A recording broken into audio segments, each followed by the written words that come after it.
চট্টগ্রাম বন্দরের এনসিটি সহ বিভিন্ন জেটির অপারেশনাল কার্যক্রম ঘুরে দেখেন সরকারের দুই মন্ত্রী।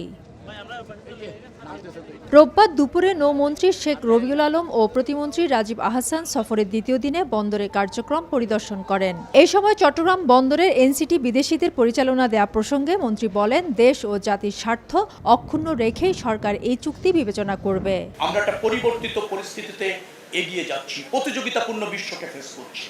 আমাদের সম্ভাবনাগুলিকে যদি কাজে লাগাতে চাই, ডেফিনেটলি অন্যদেরকেও যারা বিনিয়োগ করবে তাদের কিছু রাইট রয়েছে।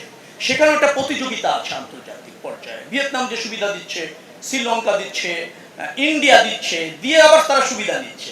আমাদেরও কোনো কোনো জায়গায় একটু উদার হয়ে বেশি সম্ভাবনা বা বেশি সুবিধাটা নেওয়ার মানসিকতা তাকিয়ে। সময়ের সঙ্গে চট্টগ্রাম বন্দর আধুনিকায়ন হচ্ছে উল্লেখ করে মন্ত্রী বলেন, নতুন বেশ কিছু প্রকল্প পিপিপি পদ্ধতিতে শুরু করার পাশাপাশি ল্যান্ডলর্ড মডেল নিয়েও আন্তর্জাতিক পর্যায়ে কিছু প্রতিষ্ঠান আগ্রহ দেখিয়েছে। এতে কন্টেইনার টার্মিনালগুলোর আরও দক্ষভাবে পরিচালনা করা সম্ভব হবে বলেও জানান তিনি। যে চট্টগ্রাম পোর্ট সময়ের সাথে যেভাবে বিকশিত হওয়ার প্রয়োজন ছিল, সক্ষমতা অর্জন করার প্রয়োজন ছিল, সেটা করেছে।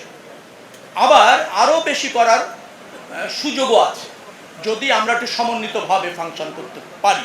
এছাড়া বিগত দিনে এই মন্ত্রণালয়ের বিভিন্ন প্রকল্প নিয়ে হওয়া অনিয়ম দুর্নীতিও খতিয়ে দেখা হবে বলে জানান নৌমন্ত্রী। ফেরদৌস লিপি, সময় সংবাদ, চট্টগ্রাম।